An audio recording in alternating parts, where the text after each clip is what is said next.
In this video, you'll learn how to contact a seller on eBay. This guide explains the steps necessary to effectively communicate with a seller regarding a product or order. Start by visiting the product listing of the item you're interested in.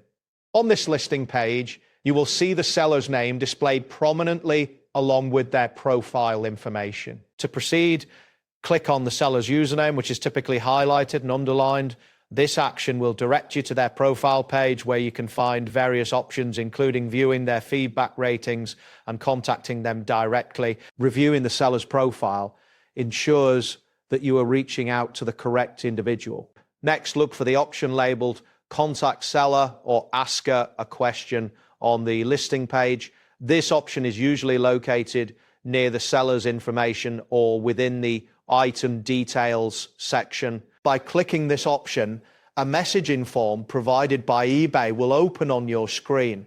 In this form, write a clear and concise message explaining your question or concern about the product or order. It is important to include relevant details such as item specifications, shipping information, or any other queries you may have. Clarity in your message will facilitate a quicker response from the seller. After sending your message, the seller will receive a notification through eBay regarding your inquiry.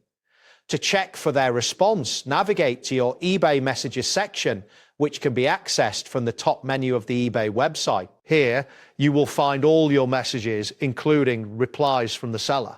Typically, sellers respond within a short time frame, though this can vary based on their availability. If necessary, you can continue the conversation through the same message thread, allowing for a seamless communication experience. Maintaining communication within the eBay platform is crucial as it ensures a secure interaction between you and the seller.